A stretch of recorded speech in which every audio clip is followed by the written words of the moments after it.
PS for Medical Services, Dr. Uma Oluga, the CEO, SHA, Dr. Mercy Mwangangi, the CEO, Digital Health Agency, Engineer Anthony Lenayare, governors, county health executives, distinguished partners, ladies and gentlemen, good afternoon. On behalf of the World Health Organization in Kenya, I thank you for this opportunity to join you at this Devolution Conference convened under the banner For the People, for Prosperity, and devolution as catalyst for equity, inclusion, and social justice. This side event focuses really on how digitization advances equity, justice, and inclusion, speaks to the heart of the promise. For WHO Kenya, this conference is pivotal. For us, we gather here today in Homa Bay County, not merely to reflect on progress, but to chart a bold and inclusive future for healthcare in Kenya. One that is powered by digital transformation, anchored in the conference's central theme of equity, justice, and inclusion. As we stand at this intersection of Kenya's devolution journey and its digital health revolution, we witness firsthand how digitization serves as a powerful equalizer, breaking down barriers that have historically prevented Kenyans from accessing quality healthcare services. Today, I speak not just as a representative of WHO, but as a partner deeply invested in Kenya's remarkable transformation into a global digital health leader. Let me frame the why for this side event about digital health for equity, not just for efficiency. Recently, WHO member states extended the WHO Global Strategy for Digital Health 2022-2025 to 2027, and actually even requested for a next phase for 2028 to 2033. The signal from WHO member states is clear. Digital transformation must be people-centered, rights-based, and explicitly advance universal health coverage. WHO's guidance on ethical use of AI, especially the LLMs, reinforces this imperative to deploy innovation where it measurably improves outcomes and protects populations. Regionally, we do have the WHO Afro implementation framework, which guides the countries, including Kenya, to translate this strategy into action through governance, workforce capacity, interoperability, as well as equity lens, principles that align with the devolution. For Kenya, we are very proud of the great work being done here.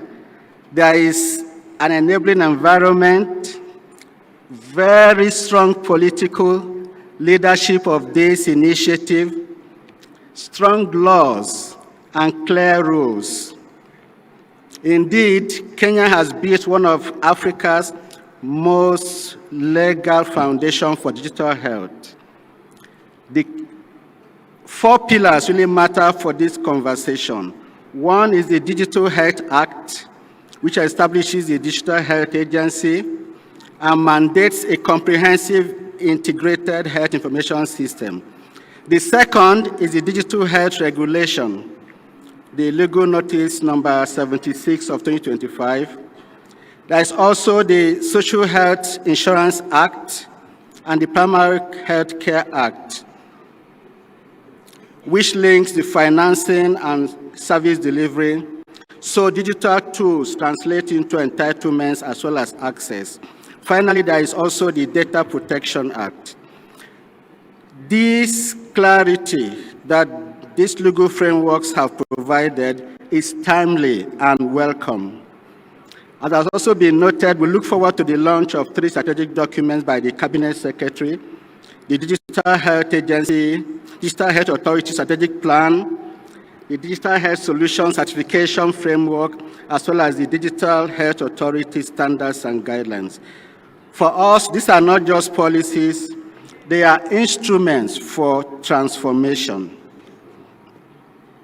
Distinguished partners, ladies and gentlemen, let me just say a few words on equity in action, especially the community platforms, data flow, and claims.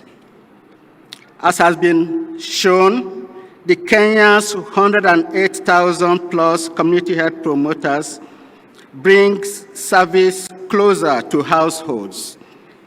The electronic community health information system now connects the community encounters to facilities and the Kenya Health Information System, thereby accelerating decisions and closing referral loops, as has been referred to. These are real equity gains for Kenya, especially in the hard-to-reach settings. On the financial end, the SHA has stabilized digital claims processing, a very essential step to turn service delivery into timely payments. Just a few words again also on the devolution advantage and counties, especially counties as engines of inclusive digitization. The devolution brings proximity needed to design for language, literacy, connectivity gaps, disability inclusion, and gender dynamics. This also, the human rights and social justice framing of today's program is therefore for us the correct lens. It measures digital health by who benefits first, not just who is already connected. For WHO, we provide 5 design tests for equity, justice, and inclusion. For us and for the global health community, before any solution scales, WHO proposes that counties and vendors must pass this test. 5 of them. 1, access. The system must work offline, degrade, and also be able to degrade gracefully on low-end devices, 2G or 3G. 2, usability. The contents in Kiswahili and relevant local languages, low literacy designs are essential for usability. 3, safety. Clear clinical scope, human oversight. 4, protection as well as accountability, which logs, metrics, and user feedback loops made accessible to counties and communities. From the discussion so far, these are already being put in place, so this is really great for the government of Kenya and the leadership. Looking forward, we want to propose some practical steps that the country needs to fully examine, learning from best practices from around the world. In this regard, we want to propose county compact for digital health. And I will just give some 3 near-term commitments. To translate the principles outlined already into practice within the next 12 months, let us agree at this conference to have 1 inclusive service charter per county. for digital health, which includes the language disability features, grievance channels, uptime targets. Second, one certified stack for priority use cases. For example, antenatal care immunization NCDs per county, also procured against the DHA certification framework. 3, one protection drill per county. We ensure that, especially at this point where we have issues of hacking, we also propose as part of this compact one protection drill per county annually, some form of tabletop exercise, because as you will agree with me, if there is a breach in the data, it will have significant impact on the rollout of this initiative. So going forward, WHO's role and offer to Kenya will include strengthening the governance and safety, advance data stewardship and trust, scale up equity, primary healthcare digitalization, and we also provide you global platforms to align your resources and work with you on benchmark progress openly. In conclusion, let me reaffirm WHO's unwavering commitment to working alongside Kenya on this remarkable digital health journey. Together, we are not just digitizing healthcare, we are democratizing access to quality health services for every Kenyan.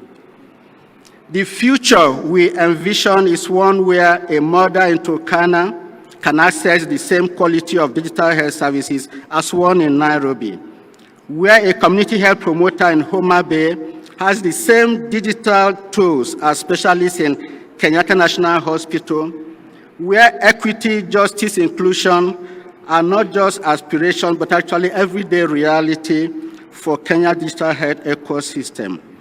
WHO stands ready to continue this partnership, supporting Kenya's vision of a digitally inclusive health system that leaves no one behind. Together, we will ensure Kenya's digital health transformation becomes a global model for health technology that can actually serve humanity's highest aspiration, as well as that of all Kenyans. Asante sana. Asanteni sana. Thank you. Thank you so much. Because of time, I will invite